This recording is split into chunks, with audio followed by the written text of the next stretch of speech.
استغفر الله.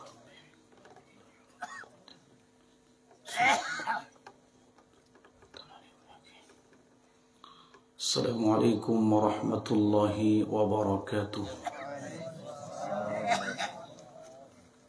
সবাই কেমন আছেন? আলহামদুলিল্লাহ।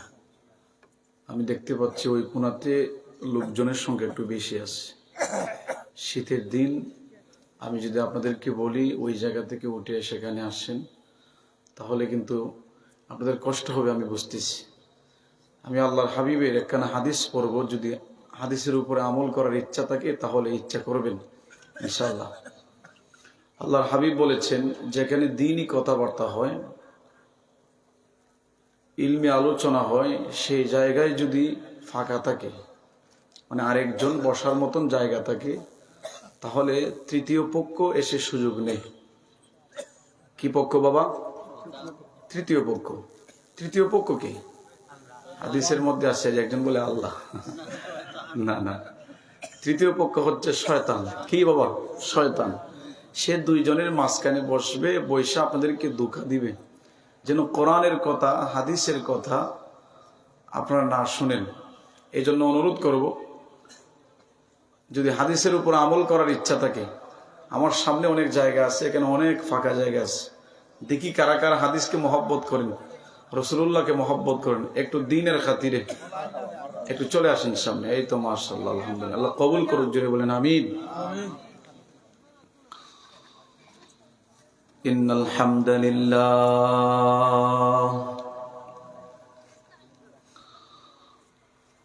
আলহামদুলিল্লাহিল্লাযী ইমতান্না আলা ইবাদিহি বিনাবিয়্যিল মুরসাল সাল্লাল্লাহু আলাইহি ওয়াসাল্লাম ওয়া কিতাবিহিল মুনাজ্জাল ওয়া নাশহাদু আল্লা ইলাহা ইল্লাল্লাহু ওয়াহদাহু লা শারীকা লাহু ونشهد أن سيدنا وحبيبنا ومولانا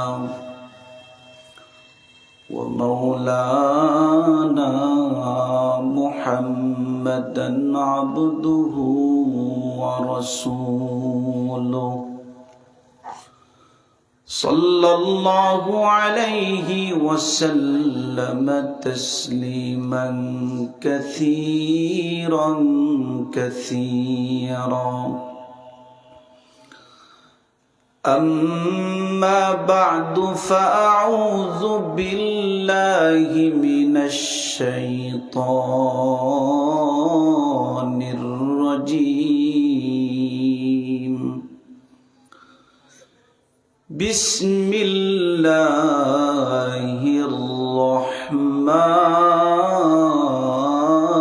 الرحيم. يثبت الله الذين آمنوا بالقول الثابت في الحياة الدنيا وفي الآخرة ويضل الله الظالمين. صدق الله العظيم وصدق رسوله النبي الحبيب الكريم. وقال تعالى: إن الله وملائكته يصلون على النبي يا أيها الذين آمنوا صلوا عليه وسلموا تسليما. اللهم ما شاء الله، مرحبا. محمد وعلى آل سيدنا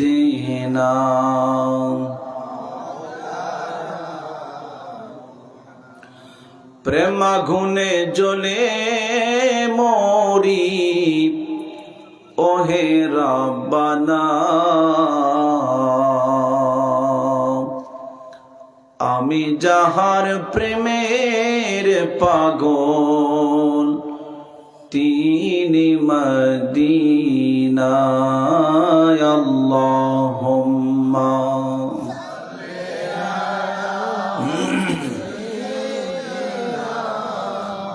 মাওলানা মুহাম্মদ ওয়া আলা আলিহি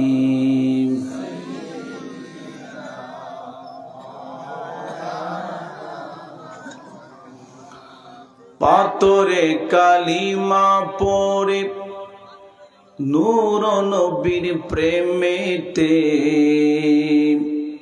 আরে উস্তুনে হান্নানা কাঁদে নূর নবীজির বিরহে যেই নবীর ইশারাতে চন্দ্র দুই ভাগ হয়ে যায় ওই নবীজি শুয়ে কাঁদেন সোনারি রওয়াজায় আল্লাহুম্মা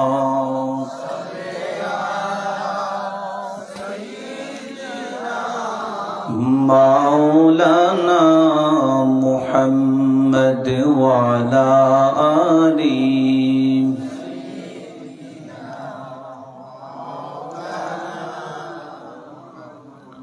লা ইলাহা লাহু লা ইলাহা লাহু লা ইলাহা লা ইলাহা ইল্লাল্লাহ লা ইলাহা ইল্লাল্লাহ লা ইলাহা ইল্লাল্লাহ পড়ি লা ইলাহা লা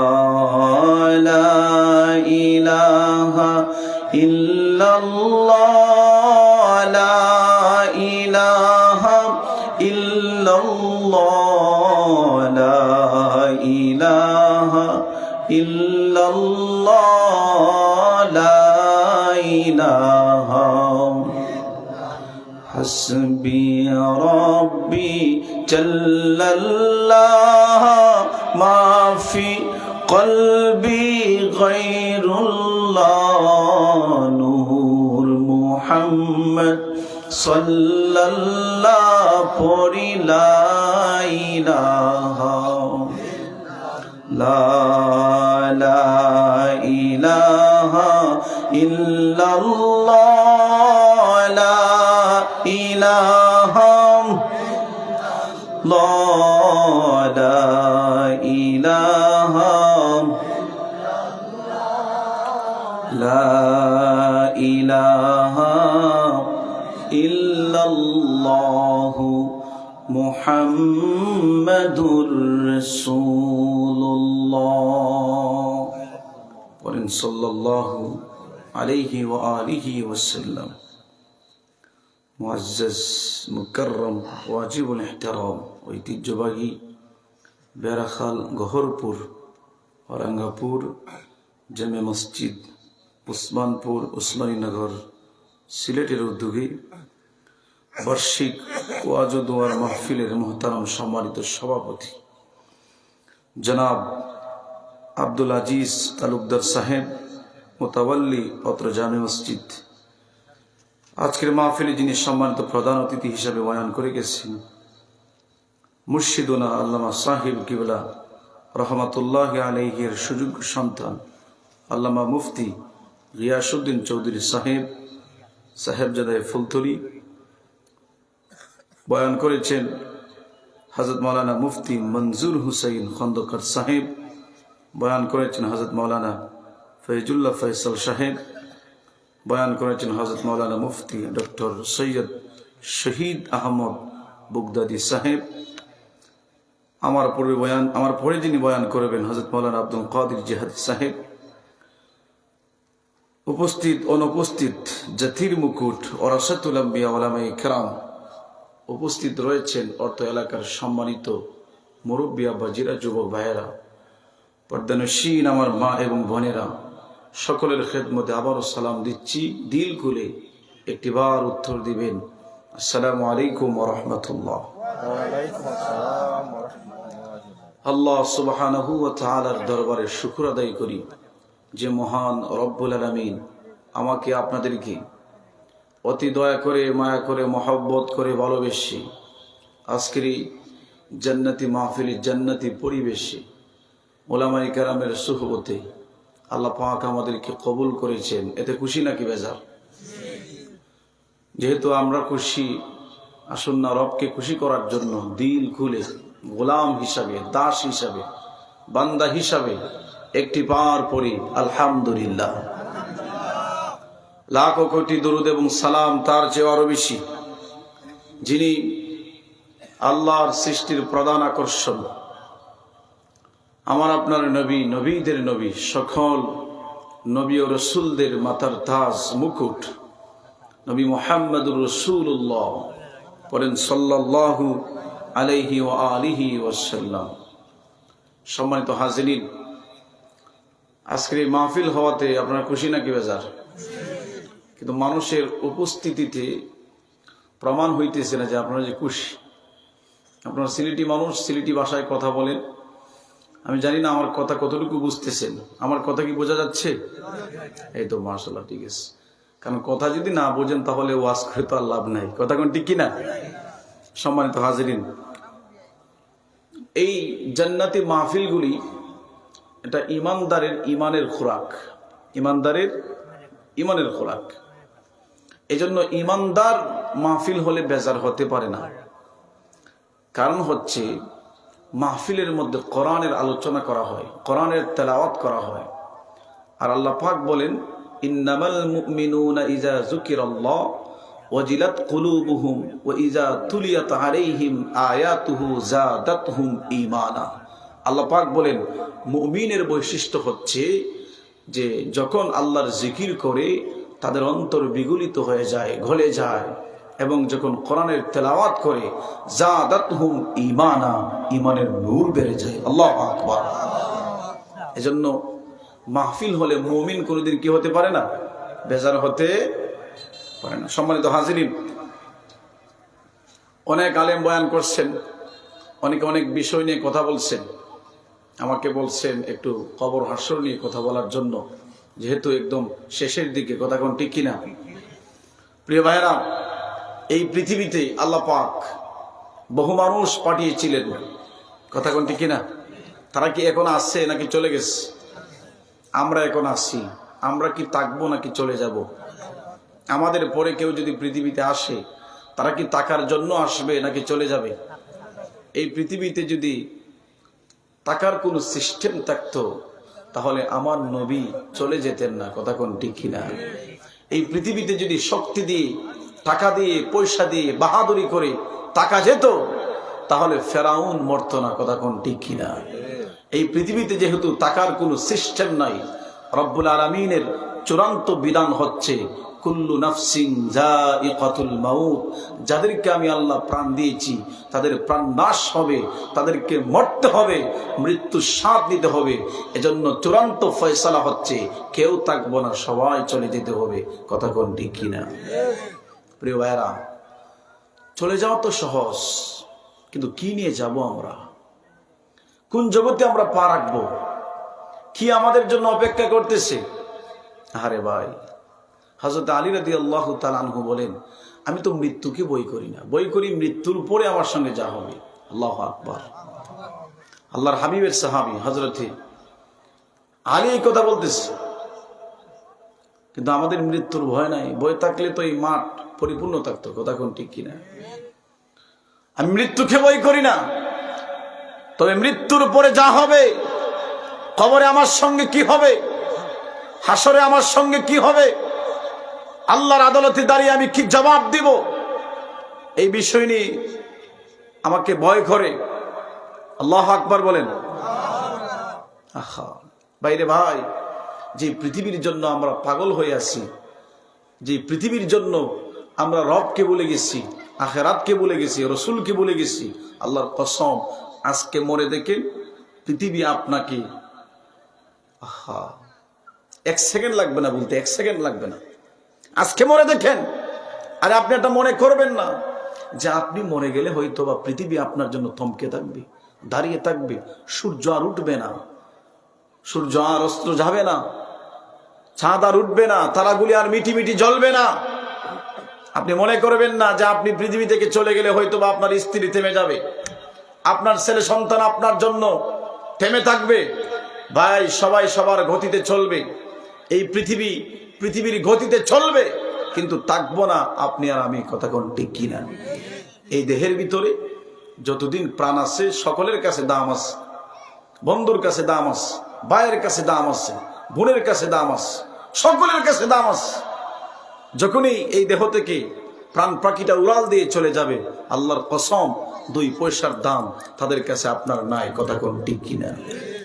আপনি যখন মারা যাবেন, আপনার বিবি যিনি আপনার সঙ্গে একই বাড়িতে 50 বছর কাটিয়েছেন, ঘুমিয়েছেন, তাকে যদি প্রশ্ন করা হয়, বলা হয় যে তোমার স্বামী তো আজকে একা একা 3.5 হাত কবরে থাকবে, তার তো ভয় হবে, একটু যাও না কবরের পাশে, একটা রাত গিয়ে থাকো না, কি ভাই রাজি হবিনি? এই কথা বলেন, রাজি হবে? রাজি হবে না। এজন্য কবরকে ভয় করতে হবে। আর কবরে আমরা কি নিয়ে যাব, এই চিন্তা ফিকির করে আমাদেরকে সামনের জিন্দেগি কাটাতে হবে, কথা কোন ঠিক কিনা? আরে বন্ধু গভীর মনোযোগ, কবর এমন একটা ঘর,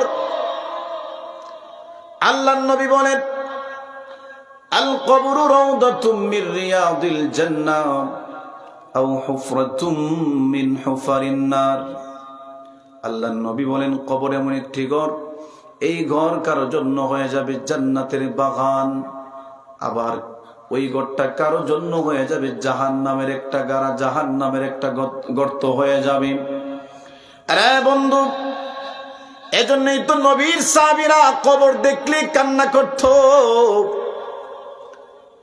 হযরত উসমান যুন্নুরাইন রাদিয়াল্লাহু তাআলা আনহু কিতাব প্রমাণ করে, উনি যখন কবরের পাশ দিয়ে হেঁটে হেঁটে যেতেন, নবীর সাহাবীরা লক্ষ্য করে দেখতেন গো, নবীর সাহাবী হযরত উসমান যুন্নুরাইন রাদিয়াল্লাহু তাআলা আনহু কবরকে দেখে দেখে এত কাঁদা কাঁদতেন, চোখের পানি দিয়ে নিজের দাড়িগুলি ভিজিয়ে ফেলতেন। জুড়ে বলেন সুবহানাল্লাহ। নবীর সাহাবীরা হযরত উসমান যুন্নুরাইন কে বলতেন, রে নবীর সাহাবী,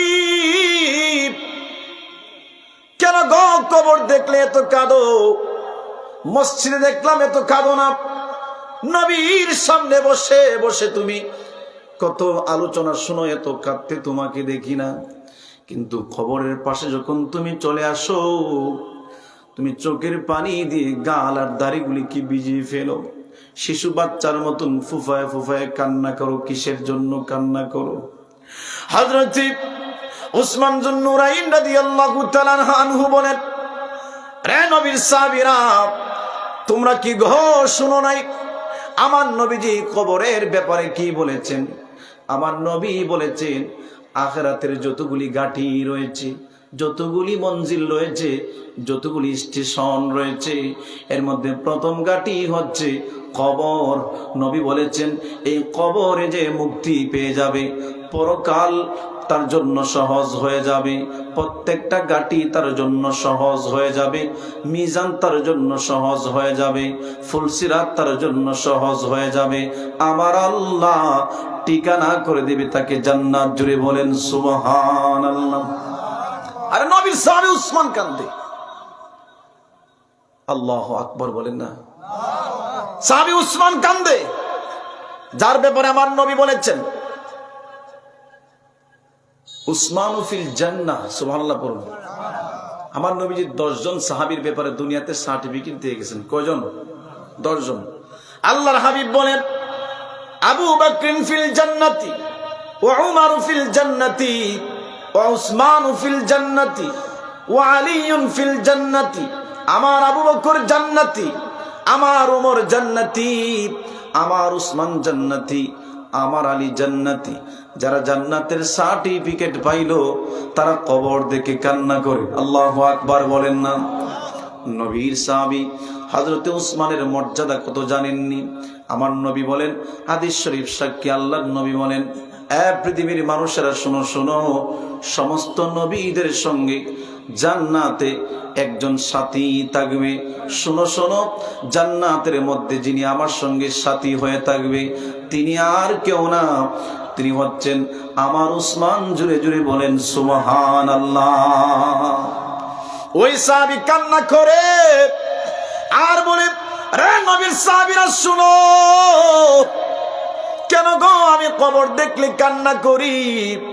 কারণ এই কবরে আমাকে যেতে হবে, দুদিন আগে পরে কবরে আমাকে যেতে হবে।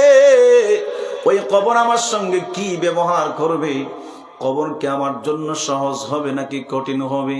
এই জন্য আমি উসমান কান্দি। জুড়ে জুড়ে কি আল্লাহু আকবার বলা যাবে না?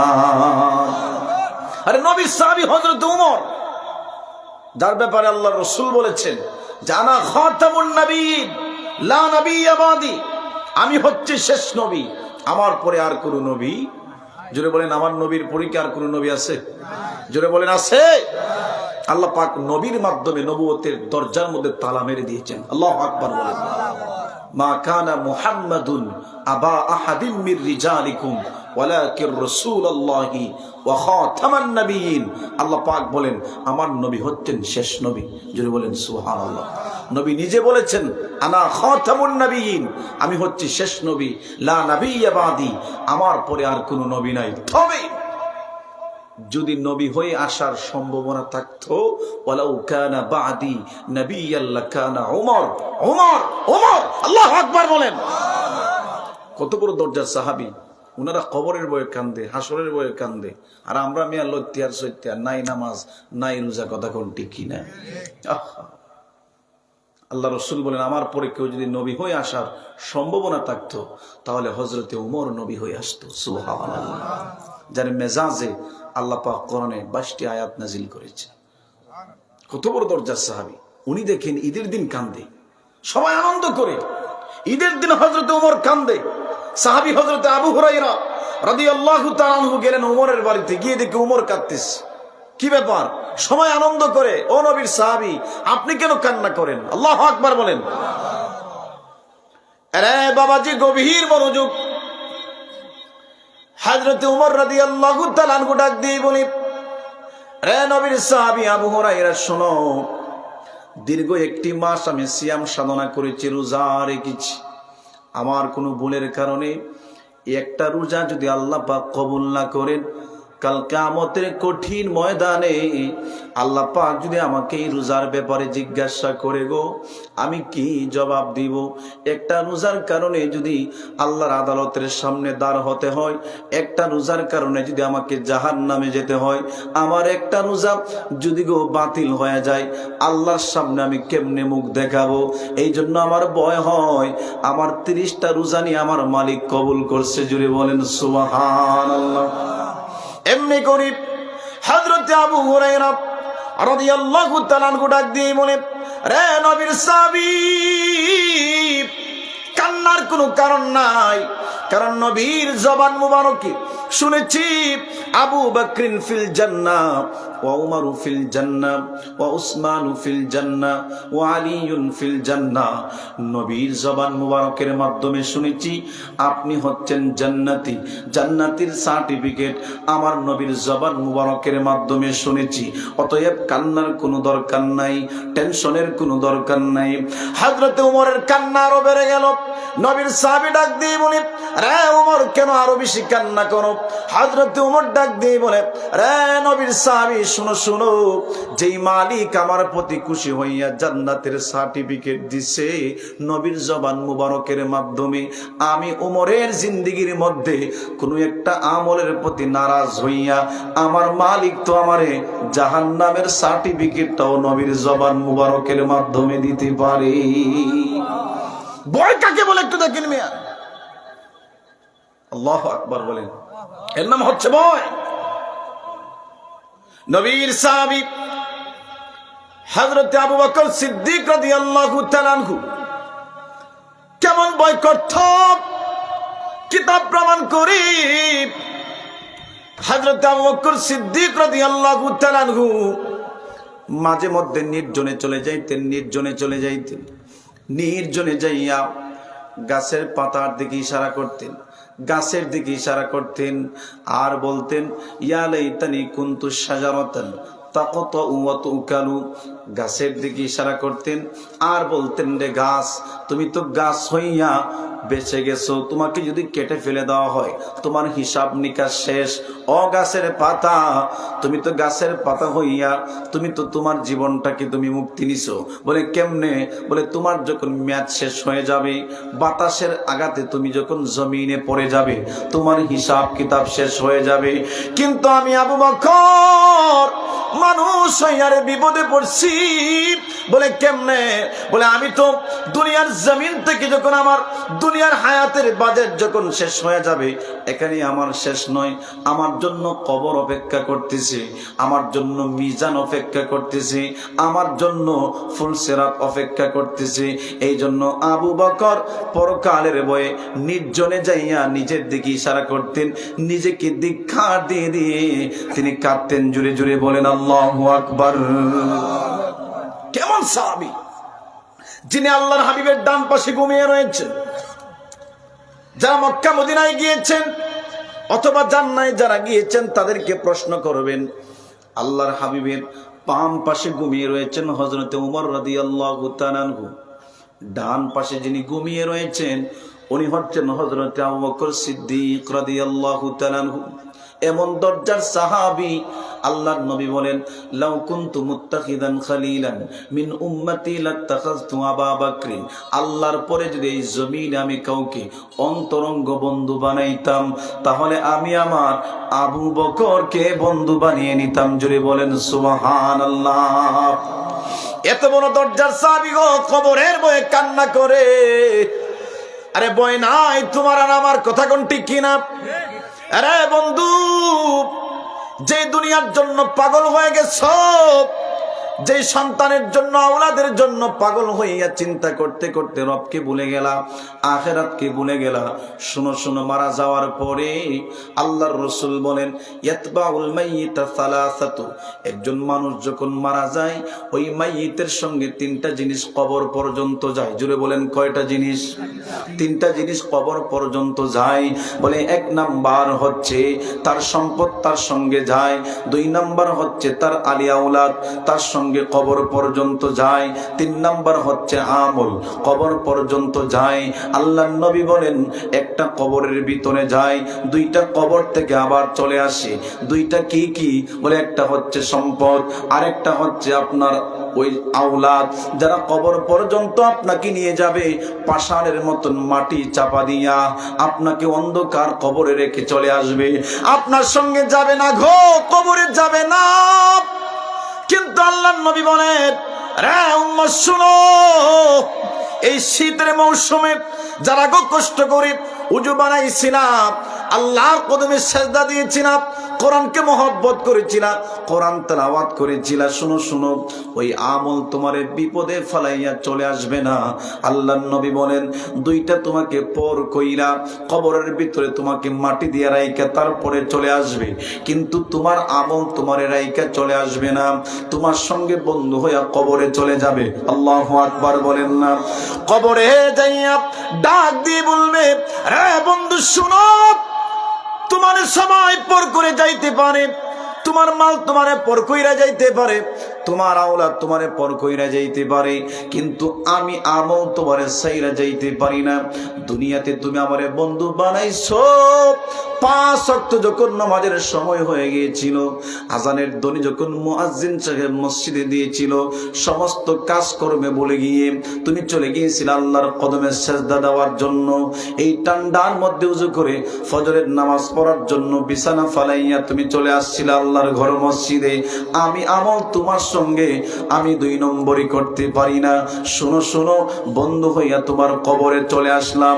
শুধু যে বন্ধু হইয়া কবরে আসলাম তা নয়, বলে আমি বন্ধু হইয়া তোমার সঙ্গে মিজানে থাকবো, বন্ধু হইয়া তোমার সঙ্গে ফুলসিরাতে থাকবো, বন্ধু হইয়া তোমার সঙ্গে প্রত্যেকটা ঘাটে ঘাটে ঘাটে ঘাটে থাকবো, যতক্ষণ পর্যন্ত মালিক তোমারে জান্নাত না দিবে ততক্ষণ পর্যন্ত বন্ধু হইয়া তোমার সাথে থাকবো।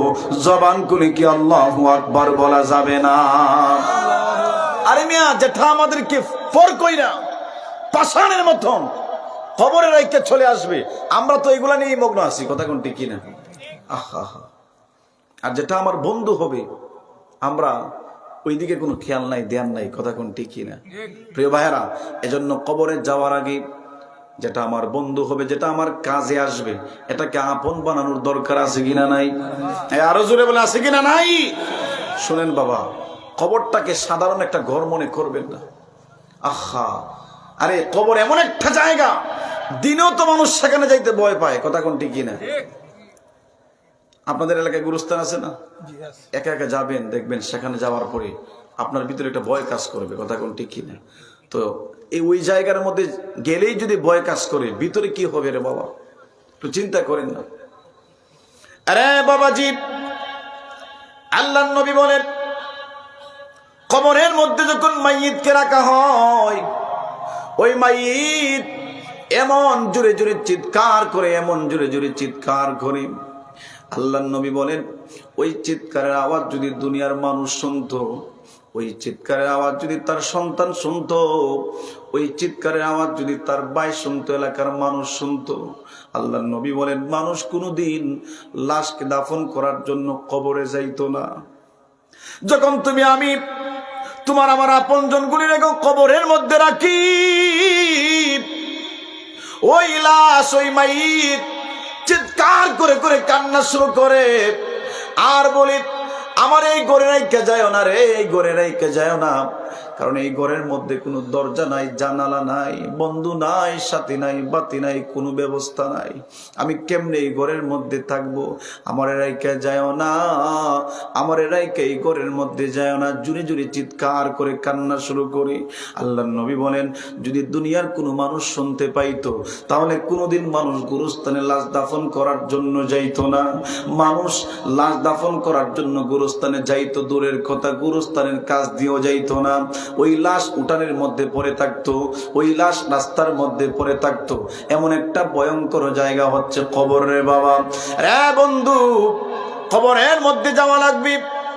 আল্লাহর নবী বলেন একজন মানুষ যখন মারা যায়, মারা যাওয়ার পরে তারে যখন মানুষ কবরস্থ করে 40 কদম দূরে চলে আসে, কত কদম বাবা? 40 কদম যখন দূরে চলে আসে, আল্লাহর নবী বলেন অত আদু রূহুহু ফি জাসাদিহি, তার দেহের ভিতরে আবার রূহটাকে ফিরিয়ে দেওয়া হয়। কি দেওয়া হয় বাবা? রূহটাকে ফিরিয়ে দেওয়া হয়। তারপরে আল্লাহর নবী বলেন ওই কবরের মধ্যে 2 জন ফেরেশতা চলে যায়, মালাকানি, 2 জন ফেরেশতা চলে যায়। 2 জন ফেরেশতা যাইয়া ওই কবরের মধ্যে মাইয়িতকে বসায়, ফায়ুজলিসানিহি ফায়াকুলানি, কবরের মধ্যে মাইয়িতকে বসাইয়া প্রশ্ন শুরু করে দেয়। রে মুসলমানেরা, একটু জবান খুলে বলো, কবরের প্রশ্ন কয়টা? আরো জোরে বলেন কয়টা? 3টা। 3টা প্রশ্ন যদি পারেন কবরের জান্নাত, না পারলে জাহান্নাম। কথা কোন ঠিক কি না? প্রশ্ন কয়টা করা হবে? 3টা করা হবে। 1 নাম্বার, মার রব্বুকা, তোমার রব কে? আরো জবান খুলে এই আওয়াজে মানি, আরো জোরে বলেন রব কে? আল্লাহ। ভাইরা আমার, এই যে তো সহজ করে আপনি বললেন আমার রব হচ্ছেন আল্লাহ, আল্লাহ কসম করে বলি বাবা, যদি আপনি রবের সঙ্গে প্রেমের কানেকশন না লাগাইয়া, রবকে যদি আপনি না চিনা, রবকে যদি আপনি ভালো না বেশে মহব্বত না করে, রবের সঙ্গে প্রেমের কানেকশন না লাগাইয়া, রবকে যদি রাজি না করে, খুশি না করে আপনি কবরে যান, যখন প্রশ্ন করা হবে মার রব্বুকা, তোমার রবকে, আপনি পরিচয় দিতে পারবেন না।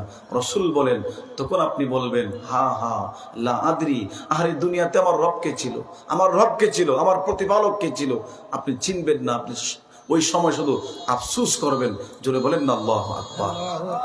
প্রিয় ভাইরা, এখন আপনার চিন্তার বিষয় হচ্ছে রবের সঙ্গে আপনার কানেকশনটা কেমন। রবকে আপনি খুশি করতে পারছেন কি পারছেন না? কথা কোন ঠিক কিনা? তা আপনি রবকে কেমনে খুশি করছেন? আজান পরে একদিকে, আপনি 5 টাকার চা নিয়ে আপনি চা টানেন আরেকদিকে। কথা কোন ঠিক কিনা? আমাদের কত তো নামাজ কাজা হচ্ছে, কত নাফরমানিতে আমরা লিপ্ত রয়েছি।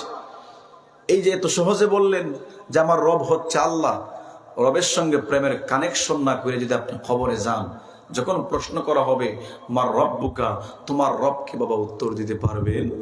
যদি বলে উত্তর দিতে পারবেন, চিন্তা করে দেখো না কবরে কি যাইবা না, চিন্তা করে দেখো না কবরে কি যাইবা না।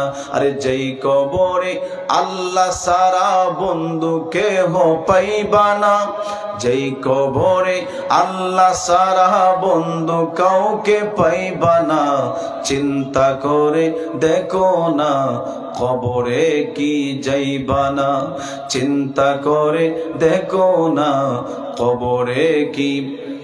আরে দুনিয়ার সবই পর, কবর যে তোর আসলে ঘর। এ দুনিয়ার সবই পর, কবর যে তোর আসলে ঘর। কেমনে সে তাই তাকবি পরে, শুধুই মাটির বিছানা।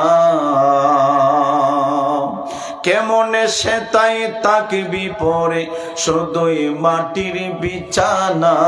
চিন্তা করে দেখো না কবরে কি যাইবা না, চিন্তা করে দেখো না কবরে কি যাইবা না। কথা কোন ঠিক কিনা? আরে বন্ধু, কবরের মধ্যে গো 2-1 নাম্বার প্রশ্ন করা হবে, মার রব্বুকা, তোমার রবকে।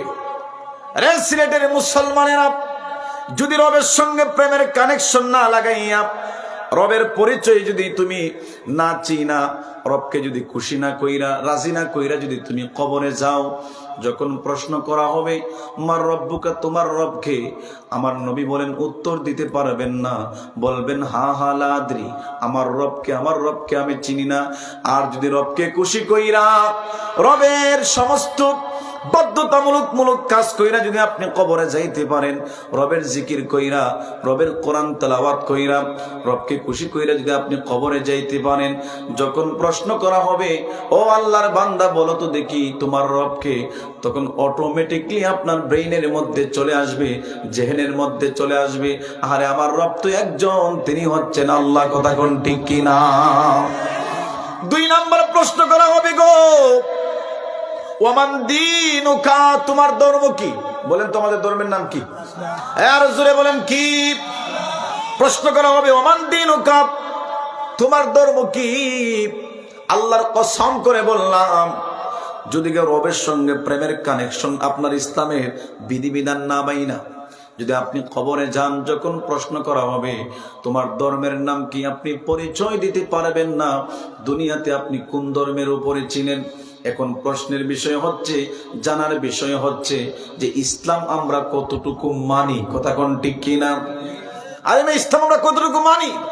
আমরা শুধু মানি যে আমি করিম আলীর ছেলে রহিম আলী, আমি মুসলমানের ঘরে জন্ম নিয়েছি, আমি মুসলমান, 2টা ঈদ আছে মাশাআল্লাহ, আর মাঝে মধ্যে শুক্রবারে যদি আজান হয় মাঝে মধ্যে গিয়ে হাজিরা দিলাম, আর বড় ঈদে কোরবানি করলাম, গুস্ত খাইলাম, নাম রাখলাম মুসলমানের। এই হচ্ছে মুসলমান। কথা কোন ঠিক কিনা?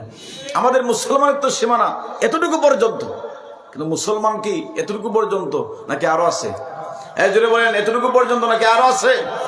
প্রিয় ভাইয়েরা, মুসলমান কাকে বলে আমরা এটাই জানি না। মুসলমানের সংজ্ঞা কি আমরা এটাই জানি না। মুসলমান হচ্ছে ওই ব্যক্তি যে আল্লাহর প্রত্যেকটা বিধানের সামনে বিনা প্রশ্নে নিজের মস্তককে নত করে দেয়, সেই হচ্ছে মুসলমান। জোরে বলেন সুবহানাল্লাহ। আর আজকাল আমরা নামাজের কথা কইলে ফ্যান বানানা, কথা হয় ঠিক কিনা? শুধু তারিখ করে উজুহাত দেয় যে আজকে না হালকে হুজুর মাশাআল্লাহ আগামী জুম্মার থেকে ওয়াদা করলাম আর নামাজ ছাড়তাম, কই থেকে পড়তো আর কই জুম্মাতে যায় বেটার খবর নাই। কথা বলেন ঠিক কিনা? খালি উজুহাত আর উজুহাত। এর নাম ইসলাম নয়, এর নাম মুসলমান নয়। প্রকৃত মুসলমান যে ব্যক্তি সে কোনোদিন আল্লাহর বিধানের সামনে কোনো অজুহাত দাঁড় করাবে না। যে অবস্থাতেই থাকুক না কেন আল্লাহর বিধানের সামনে নিজের মস্তককে নত করে দিবে। কথা কোন ঠিক কিনা? সম্মানিত হাজিরিন, মুসলমান কাকে বলে এই শিক্ষাটুকু আল্লাহ তাআলা নবী ইব্রাহিম আলাইহিস সালাতু ওয়াস সালামের মাধ্যমে আমাদেরকে দিয়েছেন। বলেন সুবহানাল্লাহ। নবী ইব্রাহিম আলাইহিস সালাতু ওয়াস সালামকে আল্লাহ তাআলা এমন এক জায়গায়, এমন এক পরিবারে পাঠাইছিলেন, এমন এক গোত্রে পাঠাইছিলেন। সবাই ছিল বদিন। সবাই কি ছিলেন? বেদিন ছিল। সবাই গাছের পূজা করত, মাছের পূজা করত, সূর্যের পূজা করত, আগুনের পূজা করত, 360 মূর্তির পূজা করত। এমন এক পরিবারে আল্লাহ পাক ইব্রাহিম নবীরে পাঠাইছেন। আল্লাহ প্রথমে নবী ইব্রাহিম আলাইহিস সালামকে ঈমানের পরীক্ষা করলেন। কিসের পরীক্ষা? আল্লাহর নবী হযরত ইব্রাহিম খলিলুল্লাহ এই পরিস্থিতিতে তাইকা ওনার রবকে উনি চিনেছেন। বলেন সুবহানাল্লাহ। ঈমানের পরীক্ষায় যখন তিনি উত্তীর্ণ হলেন, পাশ হলেন, তখন আল্লাহ তাআলা পরীক্ষা করলেন ইসলামের, মুসলমানের। যদি বলেন সুবহানাল্লাহ। আল্লাহ পাক বললেন ইজ ক্বালা লাহু রাব্বুহু আসলিম। ও আমার পয়গম্বর ইব্রাহিম খলিলুল্লাহ, ঈমানের পরীক্ষা তো দিলেন, দিয়ে তো পাশ করলেন, এবার আসলিম হন। যদি বলেন সুবহানাল্লাহ। আত্মসমর্পণ করেন। উনি আবার রিটার্ন আল্লাহকে বলেন আল্লাহ কোন কোন বিষয়ের উপরে আত্মসমর্পণ করব। কোরআন সাক্ষী দেয়, আল্লাহ যখন বললেন আসলিম হো, তখন তিনি বললেন আসলামতু লিরাব্বিল আলামিন। জুড়ে বলেন সুবহানাল্লাহ। আমি আত্মসমর্পণ করলাম। আল্লাহ পাক বললেন শুধু মুখে বললে হবে না, কাজে কর্মে বাস্তবায়ন করতে হবে। আল্লাহু আকবার। আমরা শুধু নামে মুসলমান, কি নামে, শুধু কথাই মুসলমান, কিন্তু কাজে কর্মে আমরা কি মুসলমান না। নবী ইব্রাহিম আলাইহিস সালাতু ওয়াস সালামকে আল্লাহ বললেন কাজে কর্মে পরীক্ষা দিতে হবে। পরীক্ষা শুরু হয়ে গেল। কি পরীক্ষা? অনেকগুলো পরীক্ষার মধ্যে একটা পরীক্ষা ছিল, আল্লাহ পাক সন্তান দেয় না দেয় না দেয় না দেয় না, একদম বৃদ্ধ বয়সে আইসা আল্লাহ রাব্বুল আলামিন একখানা সন্তান দিলেন, নাম হচ্ছে নবী ইসমাঈল আলাইহিস সালাতু ওয়াস সালাম। জুড়ে বলেন সুবহানাল্লাহ। ইসমাঈল আলাইহিস সালাতু ওয়াস সালামের সুসংবাদ দিলেন। সন্তান পেয়ে খুবই খুশি, মহা খুশি। এত পরে একটা সন্তান পাইছে। আরে মিয়া, বৃদ্ধ বয়সে যার সন্তান নাই সে বুঝবে সন্তানের কদর কি। কথা কোন ঠিক কিনা? পৃথিবীতে বহু মানুষ আছে যাদের সন্তান নাই। কথা কোন ঠিক কিনা? আবার বহু মানুষ আছে সন্তানের অভাব নাই। কথা কোন ঠিক কিনা?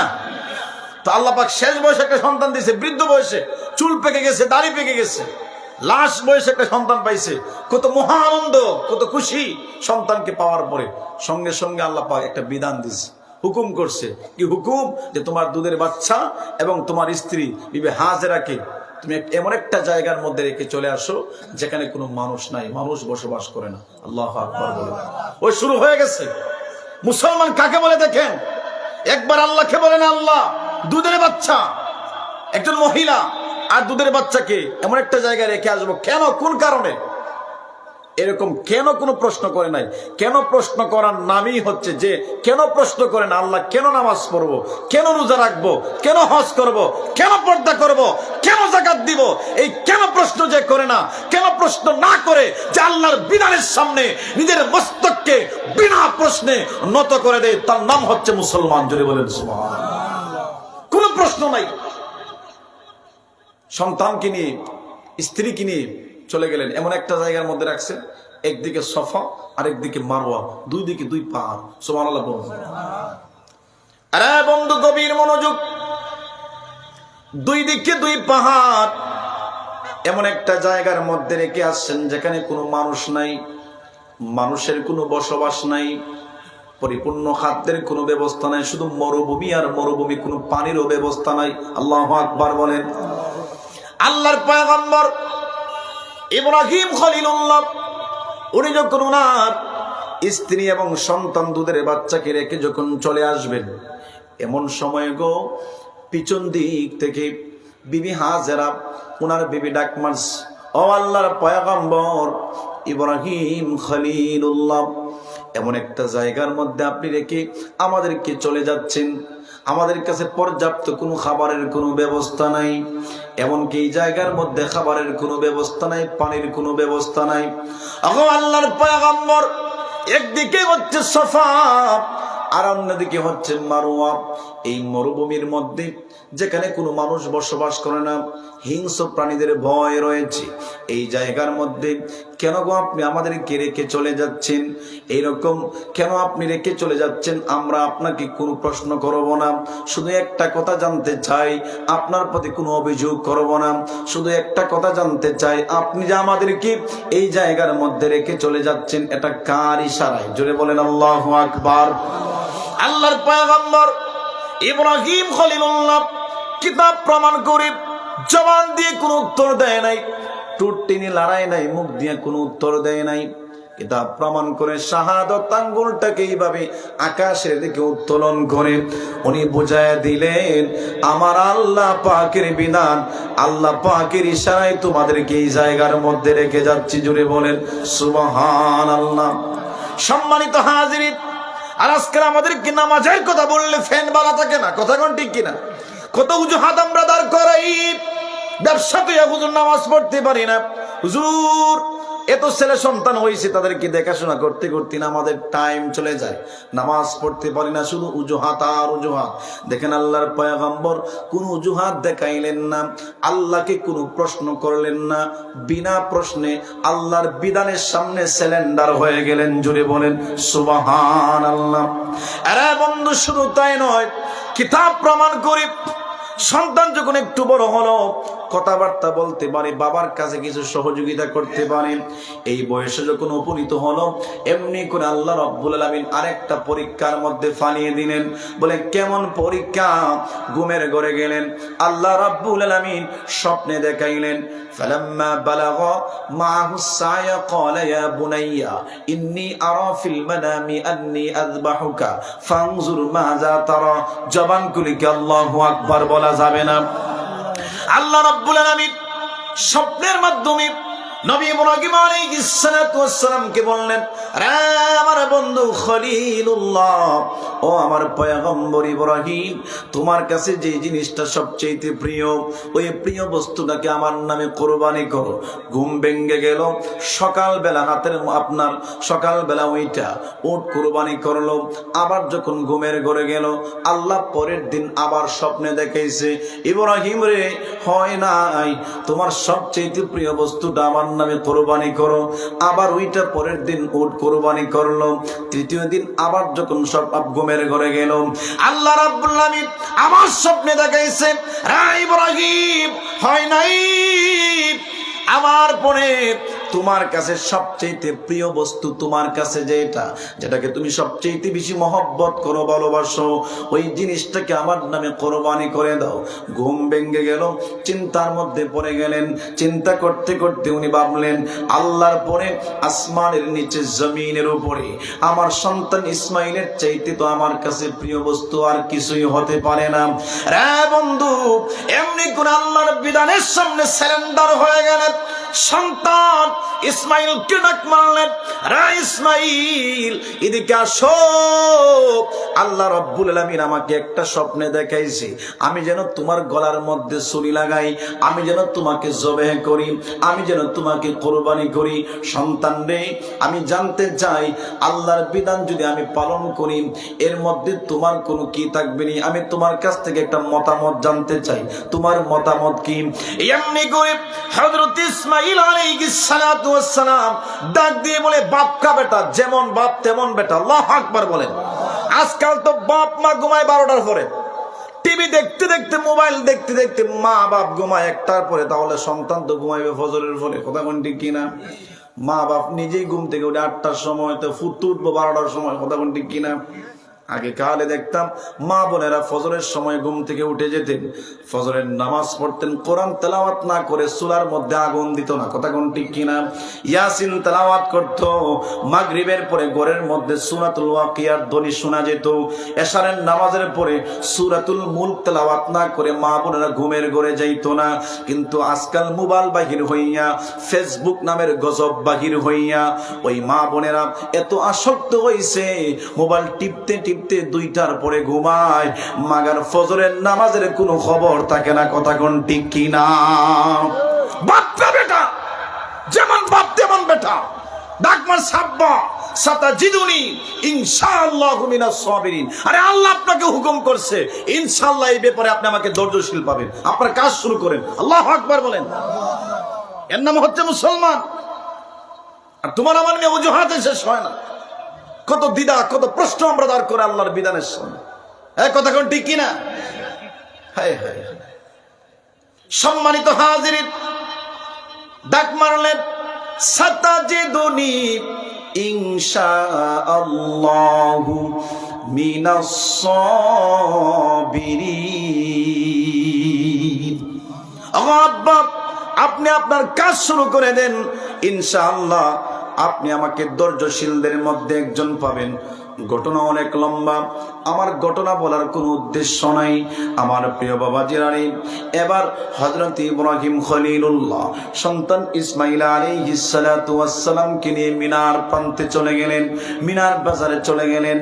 যাইয়া বাপ বেটা উভয় যখন আত্মসমর্পণ হয়ে গেল, আল্লাহ কোরআনে বলছেন ফালাম্মা আসলামা, আসলামা তাসনিয়ার সিগা, পিতা পুত্র উভয় যখন আত্মসমর্পণ করলো, একজন সন্তানকে জবাই করার জন্য পাগল, আরেকজন জবাই হওয়ার জন্য পাগল। সুবহানাল্লাহ। বাবা জবাই করার জন্য পাগল হয়ে গেছে, আর সন্তান জবাই হওয়ার জন্য পাগল হয়ে গেছে। পিতা পুত্র উভয় যখন আত্মসমর্পণ করলো, তাফসীরের কিতাবের মধ্যে এসেছে শরীর তল থেকে হযরত ইসমাঈল আলাইহিস সালাতু ওয়াস সালাম মায়ার কণ্ঠে বাবাকে একটা ডাক মারছে, বাবা গো, ও বাবা আমার, আপনি তো আমাকে জবাই করে ফেলবেন, তবে জবাই করার আগে আমার কয়েকটা কথা ছিল। বলে কি কথা? বলে আব্বা, আপনি জবাই করার আগে আব্বা গো আমার হাত পা গুলি বেঁধে দেন, হাত পা গুলি বেঁধে আমার গলার মধ্যে ছুরি চালান। জোরে বলেন সুবহানাল্লাহ। আল্লাহর পয়গম্বর ইব্রাহিম খলিলুল্লাহ ডাক দিয়ে বলে, রে আদরের সন্তান, কেন কিসের জন্য এমনি করে? হযরত ইসমাঈল আলাইহিস সালাতু ওয়াস সালাম ডাক দিয়ে বলে, আব্বা গো, আপনি যখন আমার গলার মধ্যে ছুরি চালাইবেন, মৃত্যুর যন্ত্রণা বড় কঠিন। আপনি যখন গলার মধ্যে ছুরি চালাইবেন, তখন আমি বাঁচার জন্য আমার হাত পা গুলি নাড়াবো, আপনার শরীরের মধ্যে লাগবে, আমি নিজেকে বাঁচানোর জন্য চেষ্টা করতে পারি। আর যখন হাত পা গুলি নাড়াইব, আপনি সঠিকভাবে আমার গলার মধ্যে ছুরি চালাইতে পারবেন না। আর যদি আপনার ছুরি চালাইতে যদি কষ্ট হয়, যখন আপনি ছুরি চালাইবেন, তখন যদি আপনার কষ্ট হয়, সঠিকভাবে যদি আমার গলার মধ্যে ছুরি চালাইতে না পারেন, তাহলে তো আল্লাহর বিধানটা মানতে যাইয়া আপনার কষ্ট হবে, লেট হয়ে যাবে। ও আব্বা, আল্লাহর বিধান মানতে যাইয়া লেট হয়ে যাবে, আর ওইদিকে আরশে আজিমের মালিক আব্বা এবং আমার প্রতি বাপ বেটার প্রতি যদি বেজার হয়ে যায়, আমি ইসমাঈল আল্লাহ বেজার হয়ে যাবে। এইরকম কোন কাজ আমি ইসমাঈল মানতে পারি না। জুড়ে জুড়ে বলেন আল্লাহু আকবার। এর নাম হচ্ছে মুসলমান। এই জন্য আল্লাহ বলছেন, ইয়া আইয়ুহাল্লাযীনা আমানুত্তাকুল্লাহা হাক্কা তুকাতিহি ওয়া লা তামুতুন্না ইল্লা ওয়া আনতুম মুসলিমুন। আল্লাহু আকবার বলেন। আল্লাহ রাব্বুল আলামিন বললেন, রে ঈমানদারেরা, শুধু ঈমানদার হলেই যে পরিপূর্ণ মুসলমান হয়ে যাবেন এরকম না। ঈমান আনছেন মানে ইসলামের দরজার ভিতরে আপনি প্রবেশ করছেন। বিয়া শুধু আপনার যখন জামাই বাবু আসে, হুজুর বলেন বিসমিল্লাহ কবুল, বিসমিল্লাহ কবুল বললেই বিয়ার সব কাজ শেষ হয়ে যায় না। কথা কোন ঠিক কিনা? সংসার বাকি থাকে। হ্যাঁ, কথা কোন ঠিক কিনা?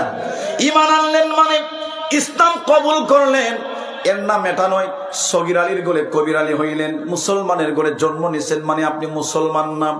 বছরে 2টা ঈদে শুধু হাজিরা দিলেন, জুম্মার নামাজে শুধু হাজিরা দিলেন, 5 ওয়াক্তের দরকার নাই, পর্দার দরকার নাই, হজ ফরজ হইছে হজ আদায় করার দরকার নাই, এর নাম মুসলমান নয়।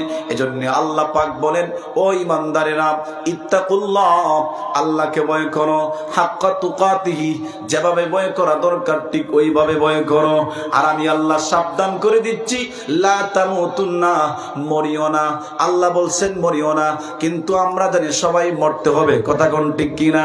কেন আল্লাহ বলছেন মরিও না? আল্লাহ ডাক দিয়ে বললেন ইল্লা ওয়া আনতুম মুসলিমুন, মুসলমান না হইয়া মরো না। কারণ মুসলমান না হইয়া যদি মরো তাহলে মরণটা তোমার ভালো হবে না, কবরটা তোমার ভালো হবে না, হাসরটা তোমার ভালো হবে না।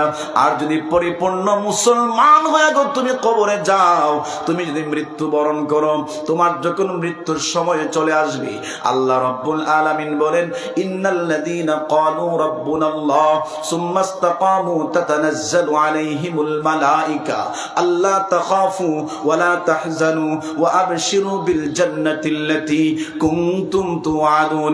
আল্লাহ রাব্বুল আলামিন বলেন ঈমানদারের কাছে যখন মালাকুল মাউত চলে আসে, মৃত্যু যখন হাজির হয়, তখন জানুনি আল্লাহ রাব্বুল আলামিনের পক্ষ থেকে তাতানাজ্জালু আলাইহিমুল মালায়েকা, একদল রহমতের ফেরেশতা চলে আসে।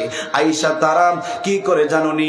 আল্লাহ তাখাফু, ওই মৃত ব্যক্তিকে যিনি মৃত্যুবরণ করবেন তাকে আয়েশা সান্ত্বনা দেয়, সাহস যোগায়, আর বলে শোনো শোনো, আল্লাহ তাখাফু, ভয় করিও না, ওয়ালা তাহজানু, চিন্তা করিও না, ওয়া আবশিরু বিল জান্নাহ, আল্লাহর তৈরি জান্নাতটাকে তার চোখের সামনে তুলে ধরে আর বলে ওয়া আবশিরু বিল জান্নাহ, একটা সুসংবাদ দিচ্ছি, শোনো শোনো, মরতে দেরি হবে, আল্লাহর তৈরি জান্নাত তোমার জন্য রেডি রয়েছে।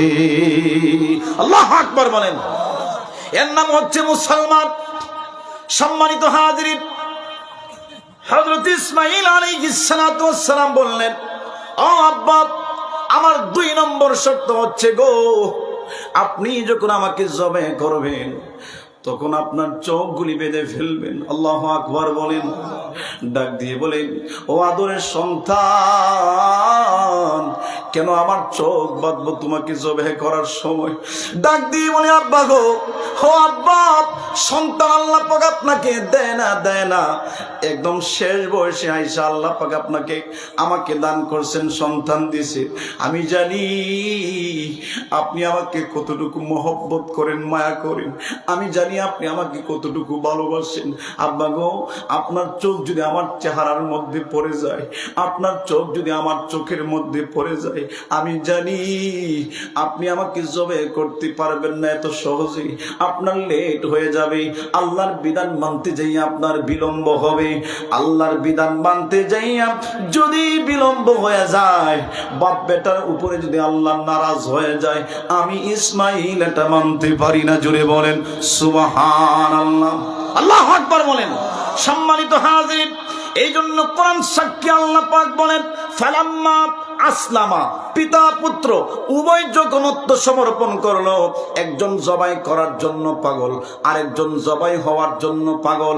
আল্লাহ তাকায় দেখি যে অবস্থা, যে কোনো সময় ইব্রাহিম ইসমাইলের গলার মধ্যে ছুরি চালায় দিতে পারে, এমনি করে আমার আল্লাহ জিবরিলকে ডাক মারছে, রে জিবরিল, দেরি করিস না, যা যা যা যা, জান্নাত থেকে একটা দুম্বা নিয়া আমার ইব্রাহিমের কাছে চলে যা, আমার ইব্রাহিমের ছুরির তল থেকে আমার ইসমাইলকে সরাইয়া দুম্বাটাকে ছুরির তলে দইরা দে। জুড়ে জুড়ে বলেন আল্লাহু আকবার।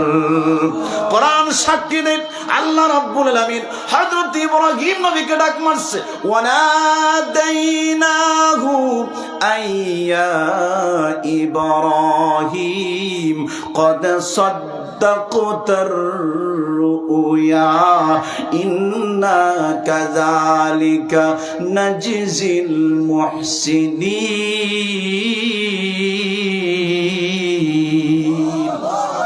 আল্লাহ বলছেন, ও আমার বন্ধু খলিলুল্লাহ, আপনি যে সত্য আমি দেখাইছিলাম, এই সত্যকে, স্বপ্নকে সত্যতে রূপান্তরিত করছেন। আল্লাহু আকবার বলেন।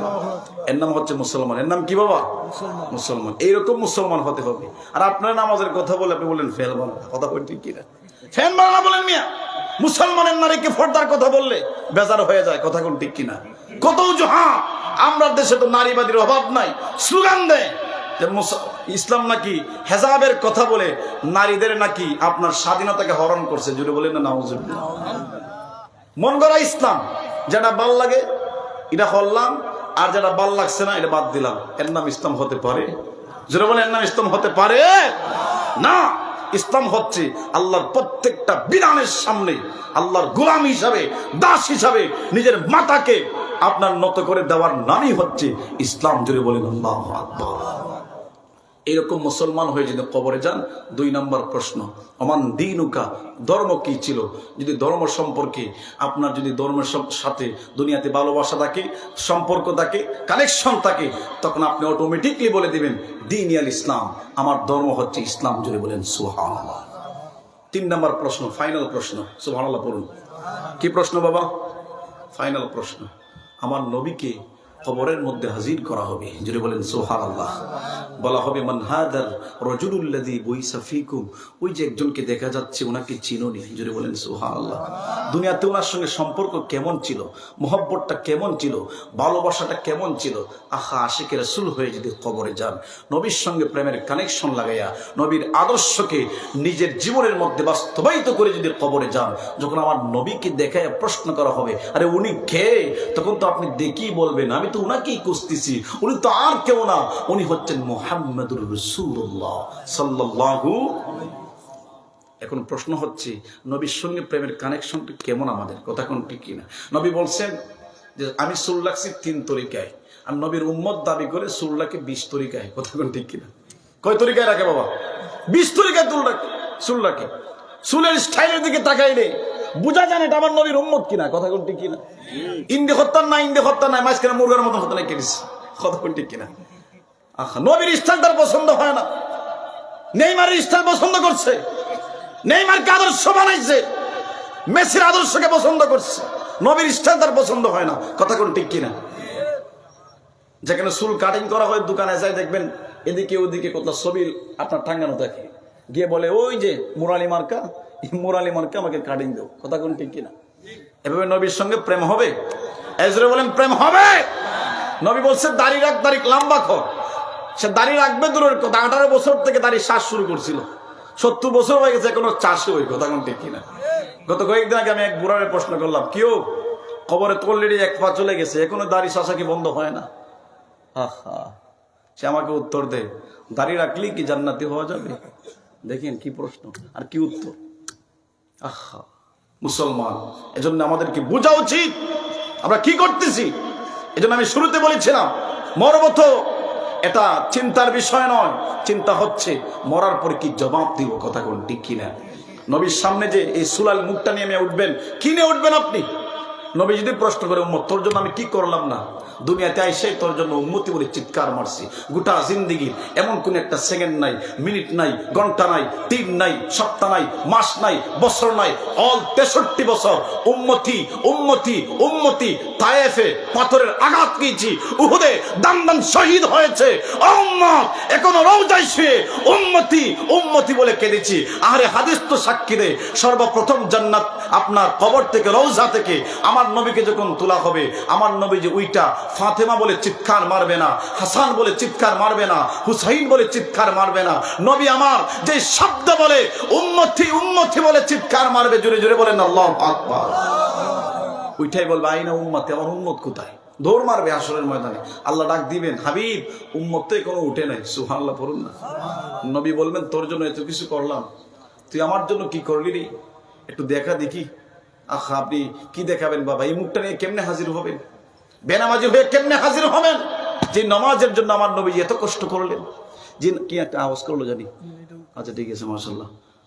নবীর জন্য আমরা কি করলাম, কি দেখাবো আমার নবীকে? আল্লাহু আকবার। নবী কত কষ্ট করলেন ভাই এই দিন প্রতিষ্ঠার জন্য, নামাজ প্রতিষ্ঠার জন্য। উলামায়ে কেরাম আছে, জিজ্ঞাসা করে দেখেন না, নবীজির ইন্তেকালের, দুনিয়া থেকে বিদায় নেওয়ার আগে যে কথাটা আমার নবীজির শেষ কথা ছিল সেটা হচ্ছে সালাত সালাত সালাত। জোরে বলেন সুবহানাল্লাহ। আজকে মসজিদ আছে কিন্তু মুসল্লি নাই। কথা কোন ঠিক কিনা? একটা গ্রামে কত মাহফিল হচ্ছে, 2টা 3টা 4টা 5টা মাহফিল। আমি জানি এই এলাকাতে মাহফিলের সংখ্যা কেমন আছে না? সংখ্যা মনে হয় মোটামুটি আছে আমাদের এলাকাতে, বিশেষ করে হবিগঞ্জের ওই এলাকাতে। আমার সাথে যিনি আসছেন ওনাকেও জিজ্ঞাসা করে দেখেন, এক এলাকাতে এক গ্রামে 20টা মাহফিল হয়, 30টা মাহফিল হয়। এমন গ্রাম আছে সারা বছর মাহফিল হয়, মানে কোনো দিকে আওয়াজ না থাকলে ওই দিকে ঠিকই কি আছে আওয়াজ আছে। কিন্তু মাঝে মধ্যে ইমাম সাহেবদেরকে জিজ্ঞাসা করি, ওই যে 2090 সালে 3 জন মুসল্লি আসলো, এখন 2000 আপনার কি এই 1990 সালে 3 জন মুসল্লি ছিল, এখন 2026 চলতেছে, এই 3 জনই বারে উড়ে না। তখন ঠিক এজন্য ভাই নবীর সঙ্গে প্রেমের কানেকশন লাগাইতে হবে, নবীর আদর্শগুলি মানতে হবে, দুরুদের আমল বাড়াতে হবে। যে ব্যক্তি যত বেশি দুরূদ শরীফ পড়বে, কিয়ামতের ময়দানে রাসূল বলেন আকসারুহুম আলাইহিস সালাহ, যত বেশি দুরূদ পড়বে কিয়ামতে আমার নিকটবর্তী হয়ে যাবে। যদি বলেন সুবহানাল্লাহ। আপনি উম্মত দাবি করেন, দুরুদের আমল নাই, কে বলতে পারবেন যে ফজরের নামাজের পরে উঠে হুজুর আমি 10 বার দুরূদ শরীফ পড়ি, তারপরে জোহরের পরে 10 বার পড়ি, ঘুমানোর আগে আল্লাহর হাবিবের উপর দুরূদ শরীফ না পড়ে ঘুমাই না, এরকম একজন ব্যক্তি আছেন ময়দানে? আছেন? নাই। শোনা বন্ধুর গান গায়া কি ঘুমায়, কানের মধ্যে হেডফোন লাগায়া ডিজে গান শুনে কবরের আপনার ঘুমের ঘরে যায়, কিন্তু রাসূলুল্লাহর উপরে দুরূদ শরীফ পড়ে কবরে আপনার ঘুমের মধ্যে যায় না। কথা কোন ঠিক কি না? সম্মানিত হাজিরিন, যদি নবীর সঙ্গে প্রেমের কানেকশন না লাগায়া যদি গো আপনি কবরে যান, যখন প্রশ্ন করা হবে মান হাযার রাজুলুল্লাযী বুইসা ফীকুম, উনি কে গো, ওনারে চিনতে পারছো নি? তখন আপনি বলবেন হা হা লা আদরি, আমি তো ওনাকে চিনতে পারি নাই, আমি তো ওনাকে চিনতে পারি নাই, ওনাকে আমি চিনি না, ওনার পরিচয় তো আমার জানে নাই। আল্লাহর নবী বলেন, যখন বলবেন নবীরে চিনি নাই, প্রশ্ন যখন পারবে না, এমনি করে ঘোষণা চলে আসবে আন কাযাবা আবদি, আমার বান্দা যা বলেছে সব মিথ্যা বলেছে। এমনি করে ঘোষণা চলে আসবে ফাআফরিশুহু মিনান নার, ফাআফরিশুহু মিনান নার, জাহান্নামী বিছানা গো তার জন্য কবরে বিছায়া দাও, জাহান্নামের বিছানা বিছায়া দেওয়া হবে। তারপরে আল্লাহর নবী বলেন ওয়াল বিসুহু মিনান নার, ফাফরিসুহু মিনান নার ওয়াল বিসুহু মিনান নার। আল্লাহর নবী বলেন তারপরে বলা হবে জাহান্নামী পোশাক তার শরীরের মধ্যে পরায়া দাও। বাবাজিরা আমার, জাহান্নামের আগুনটাকে, জাহান্নামের পোশাকটাকে, বিছানাকে হালকাভাবে নেবেন না। জাহান্নামের আগুন এত কঠিন, এত কঠিন। আল্লাহর নবী বলেন আহারে দুনিয়ার আগুন যদি আমার হাতে লাগে তো হাত পুড়ে যায়, যদি আমার পশমের মধ্যে লাগে পশম পুড়ে যায়, পেটের মধ্যে লাগলে পেট পুড়ে যায়, মাথার মধ্যে লাগলে মাথা পুড়ে যায়। আল্লাহর নবী বলেন রে উম্মত শোনো, এই জাহান্নামের আগুনটাকে আমার আল্লাহ এমন ভাবে জ্বালাইছে, প্রথমে 1000 বছর জ্বালাইছে, জ্বালানোর পরে রং হয়েছে লাল, এই লাল আগুনটাকে আবার জ্বালাইছে 1000 বছর, 1000 বছর জ্বালানোর পরে কালার হয়েছে সাদা, ওই সাদা আগুনটাকে আবার জ্বালাইছে 1000 বছর। কয় হাজার হলো? আরো জোরে বলেন কয় হাজার হলো? 3000 বছর জ্বালানোর পরে আল্লাহর নবী বলেন জাহান্নামের আগুন একদম কালো কালো। ওই জাহান্নামের আগুন যখন আপনার পশমে লাগবে, বলে দুনিয়ার আগুন হাতে লাগলে শুধু হাত পুড়ে, পায়ের মধ্যে লাগলে শুধু পা পুড়ে, কিন্তু আল্লাহর নবী বলেন পশমে লাগতে দেরি হবে, কলিজা পর্যন্ত বুনা হয়ে যাবে। আরে বন্ধু চিন্তা করো, সে জাহান্নামী বিছানা গো কবরের মধ্যে বিছায়া দেওয়া হবে। কেন? অপরাধ কি? বলে মার রব্বুকা, রবের পরিচয় দিতে পারো নাই, অমান দিনুকা, ধর্ম কি ছিল পরিচয় দিতে পারো নাই, নবী কে ছিল নবীর পরিচয় দিতে পারো নাই। এই জন্য জাহান্নামে বিছানা বিছায়া দেওয়া হবে, জাহান্নামী পোশাক আপনার গায়ের মধ্যে পরায়া দেওয়া হবে। তারপরে আল্লাহর নবী বলেন শুধু এখানেই শেষ নয়, জাহান্নাম বরাবর আপনার কবর থেকে একটা দরজা ওপেন করে দেওয়া হবে। যখন কবরের দরজা আর জাহান্নামের দরজা অ্যাডজাস্ট হয়ে যাবে, আল্লাহর নবী বলেন তখন জাহান্নাম থেকে আগুন এমন ভাবে ডুবতে থাকবে, ডুবতে থাকবে। আল্লাহর কোরআনে আল্লাহ বলেন লাহুম মিন জাহান্নামা মিহাদ ওয়া মিন ফাওকিহিম গাওয়াস। ওই জাহান্নামের আগুন ডুবতে ডুবতে ডুবতে ডুবতে, ওই যে শুরুতে একটা হাদিস বলেছিলাম আল কবরু রাউদাতুম মির রিয়াদিল জান্নাহ আও হুফরাতুম মিন হুফারিন নার। আল্লাহর নবী বলেছেন কবরটা কারোর জন্য হয়ে যাবে জাহান্নামের গর্ত, আবার কারোর জন্য হয়ে যাবে জান্নাতের বাগান। ওই জাহান্নামের আগুন ডুবতে ডুবতে গোটা কবরটা জাহান্নামের একটা আপনার গাড়া হয়ে যাবে। জুড়ে জুড়ে বলেন না নাউজুবিল্লাহ। আরে বন্ধু শুধু তাই নয়, প্রশ্নের উত্তর না দেওয়ার কারণে আল্লাহর নবী বলেন 2 পাশের মাটি গো এমন ভাবে সংকীর্ণ হয়ে যাবে, এমন ভাবে আপনাকে চাপ মারবে। আল্লাহ নবী বলেন চাপের আঘাতে এক দিকের হাড় এই দিকের হাড় ভেঙে ওই দিকের হাড়ের মধ্যে ঢুকে যাবে, আবার ওই দিকের হাড় ভেঙে এই দিকে চলে আসবে। আরে বন্ধু, শুধু তাই নয়, আল্লাহর নবী বলেন তিনটা প্রশ্নের উত্তর যদি না দিতে পারেন, একটা নয় দুইটা নয় 99টা সাপ আপনার কবরে দেওয়া হবে। বাবারে, একবার চিন্তা করো, দুনিয়াতে দুরা সাপ দেখলে ভয় পাই, বিছানার মধ্যে বিচ্ছু থাকলে ঘুমাইতে পারি না, সামান্যতম মশার কামড় থেকে বাঁচার জন্য কয়েল আমরা জ্বালাই, তারপরে মশুরির ব্যবস্থা করি, কত স্প্রের ব্যবস্থা করি, কথা কোন ঠিক কিনা? কিন্তু আল্লাহর নবী বলেন, উম্মত শোনো, যদি গো কবরের মধ্যে রবকে পরিচয় দিতে না পারো, তোমার ধর্ম কি ছিল পরিচয় যদি না দিতে পারো, আমি যে তোমার নবী আমার যদি চিনতে না পারো, একটা নয় দুইটা নয় 99টা সাপ দেওয়া হবে। ও সিলেটের মুসলমানেরা, একটাবার চিন্তা করো, কোন সাপ যদি আপনার নাক দিয়ে ঢুকে, কোন সাপ যদি আপনার চোখ দিয়ে ঢুকে, কোন সাপ যদি আপনার গলার মধ্যে বেরি মাইরা ধরে, কোন সাপ যদি আপনার পেটের মধ্যে কামড়াইতে থাকে, কোন সাপ মুখ দিয়ে ঢুকবে তারপরে আপনার পায়খানার রাস্তা দিয়ে বাহির হয়ে যাবে, কোন সাপ আপনার দুইটা পাকে বেরি মাইরা ধরবে, আল্লাহর নবী বলেন এমন বিষাক্ত সাপ, এত কঠিন সাপ কবরের মধ্যে দেওয়া হবে, যেই সাপ দুনিয়াতে যদি একবার শ্বাস পালাইতো, গোটা পৃথিবীর সমস্ত তরুলতাগুলি জলে পুড়ে তামা হয়ে যেত। চিল্লায় কি নাউজুবিল্লাহ বলা যাবে না? এরকম সাপ কয়টা দেওয়া হবে বাবা?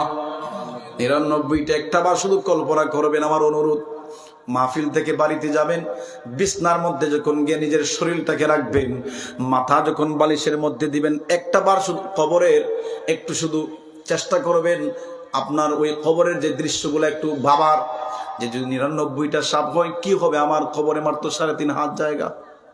আরে বন্ধু, শুধু তাই নয়, আল্লাহর নবী বলেন একজন ভয়ঙ্কর ফেরেশতা নিযুক্ত করে দেওয়া হবে, যার চক্ষু নাই, শ্রবণ শক্তি নাই, কান নাই, ডাকলেও শুনে না।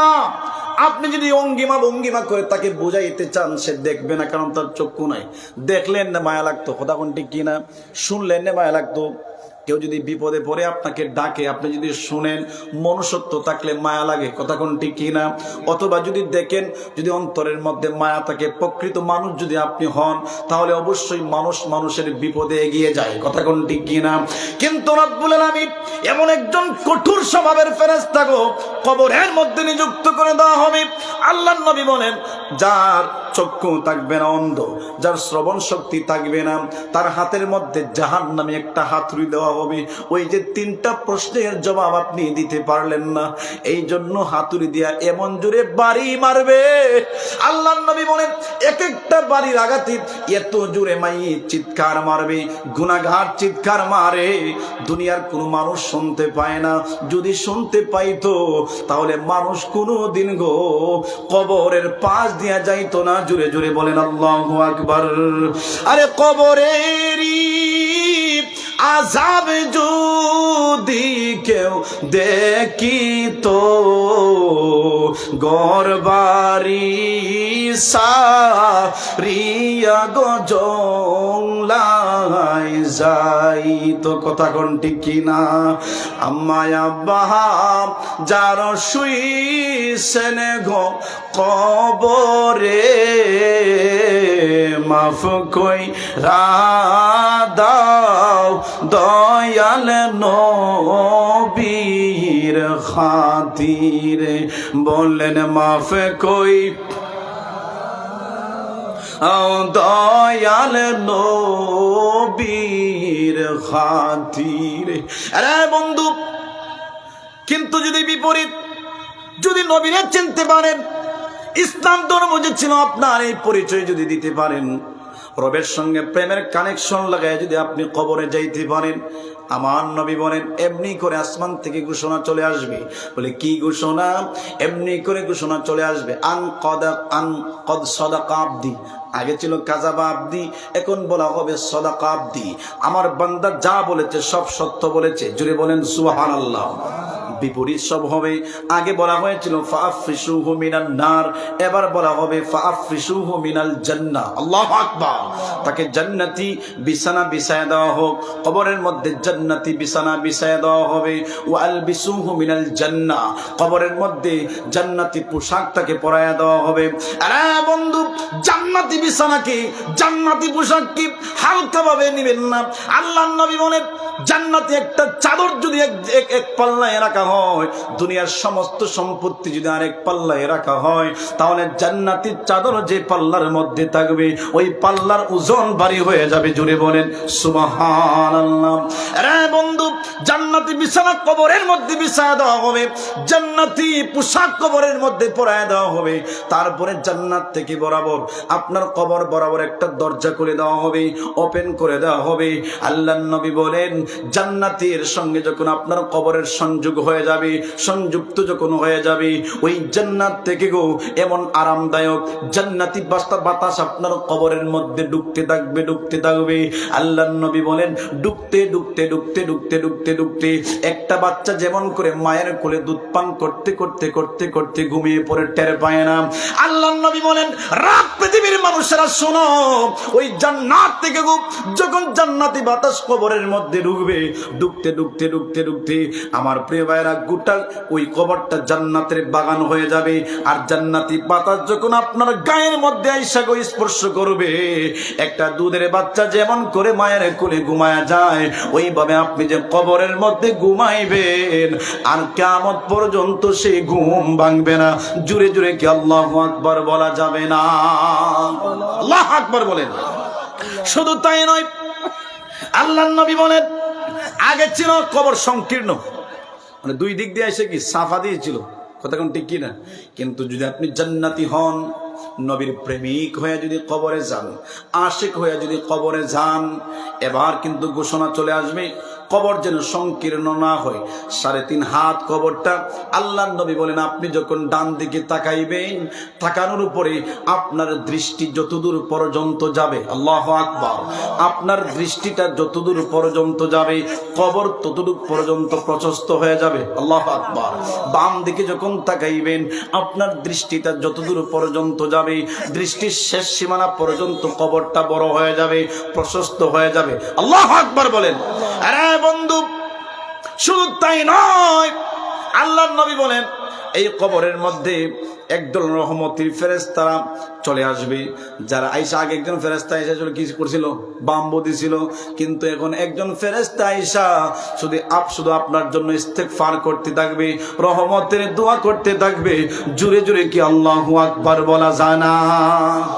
তাহলে সেই কবর যেন আমাদের জন্য ভালো হয়, ভালো হওয়ার জন্য কাজ করতে হবে কি হবে না? জোরে বলেন হবে কি হবে না? সময় ঠিক করে না, এখন সময় পাইছেন এখনই, এখন পাইছেন এখনই। আজকে মাহফিল থেকে ওয়াদা করতে হবে, ডিসিশন চেঞ্জ করতে হবে, সিদ্ধান্ত ফাইনাল করতে হবে যে আমি এখন থেকে কবরের জন্য প্রস্তুতি নিতে হবে। কথা কোন ঠিক কিনা? মরার কোনো গ্যারান্টি নাই বাবা। আমি প্রায় সময় বলে থাকি মৃত্যু হবে নিশ্চিত, তবে কখন হবে এটা অনিশ্চিত। কথা কোন ঠিক কিনা? যে কোনো সময় হয়ে যেতে পারে, বাড়িতে যাওয়ার পরে হয়ে যেতে পারে। এই ছোট্ট বয়সে কত মৃত্যু দেখলাম রে বাবা, একসঙ্গে আড্ডা দিস, কথাবার্তা বলস, বাড়িতে যাওয়ার পরে শুনলাম মারা গেছে। এরকম মরণ আমার নিজের হাতে আমি দেখছি। ঘুমের ঘরে গেছে আমার একজন মামা, ঘুমের ঘরে গেছে, যখন সকাল হলো তো ওনাকে ডাকতেছি বিবি, কিন্তু দরজা তো খুলে না। আল্লাহু আকবার। যখন বারবার ডাকার পরে, অনেক সময় ধরে ডাকার পরে দরজা যখন খুলে না, তখন সিদ্ধান্ত নিল দরজা ভাঙা হোক। যখন দরজা ভাঙা হলো, তাকে ঘুমের ঘরে মইরাস। এই হচ্ছে দুনিয়া, এর নাম কি দুনিয়া বাবা। এজন্যে সময় ঠিক করে কি হয় না, ইবাদত হয় না। সময় ঠিক করে ইবাদত হয় না, তারিখ দিয়ে ইবাদত হয় না। এখন সময় পাইছেন, এখন আপনি পরিবর্তন হন, এখন তওবা করুন, ফিরে আসুন, আল্লাহ আপনাকে ক্ষমা করে দিবেন। কথা কোন ঠিক কি না?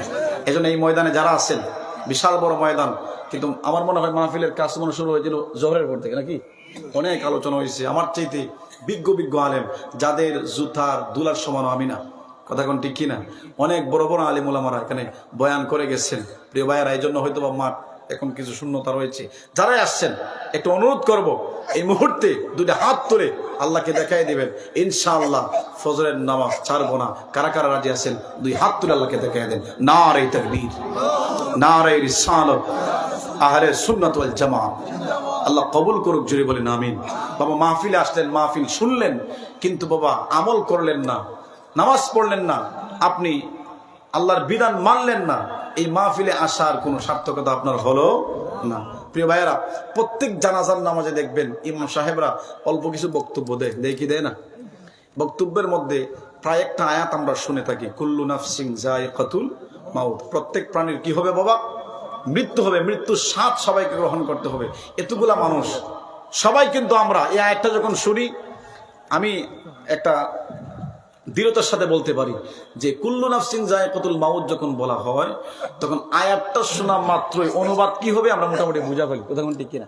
মানে এত ব্যাপকভাবে আয়াতটা কি চলমান, আমরা শুনতে শুনতে শুনতে শুনতে এখন কোন হুজুরের মুখ থেকে কুল্লু নাফসিন যায়িকাতুল মাউতটা বাহির হলেই আমরা বুঝি এখন মৃত্যুর কথা হবে। কথা কোন ঠিক কিনা?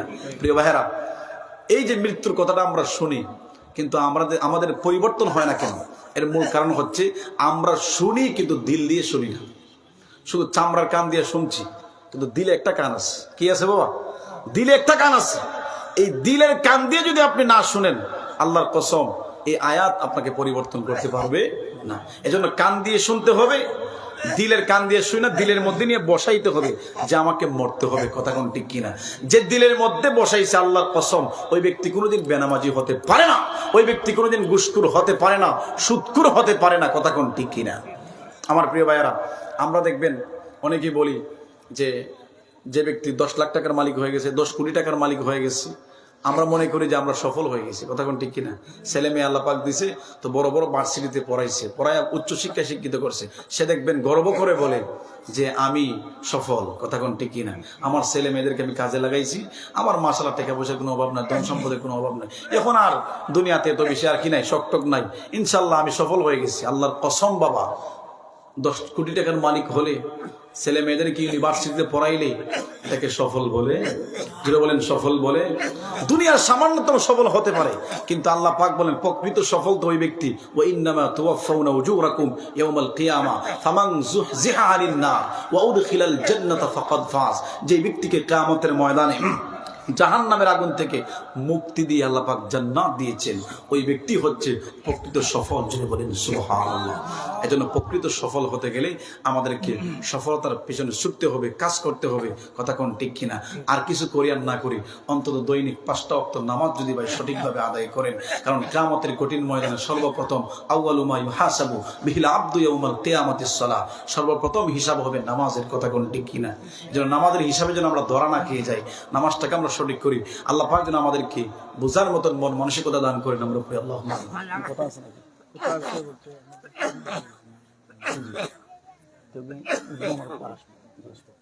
এখনো আপনার কাছে দুজন রোগী আর কি, লয়লা মিয়ার মা খুব বেশি অসুস্থ, মাসাল্লাহ 500 টাকা দিচ্ছেন, দোয়া চাইছেন হচ্ছিল।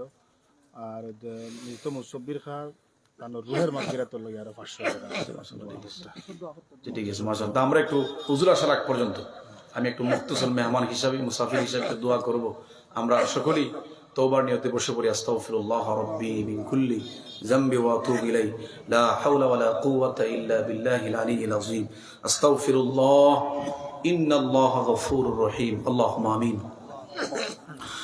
আলহামদুলিল্লাহি রাব্বিল আলামিন, আসসালাতু ওয়াসসালামু আলা সাইয়্যিদিল আমবিয়াই ওয়াল মুরসালিন وعلى آله وأصحابه وأهل بيته وعلماء أهل سنته والناس أجمعين. ربنا ظلمنا أنفسنا وإن لم تغفر لنا وترحمنا لنكونن من الخاسرين.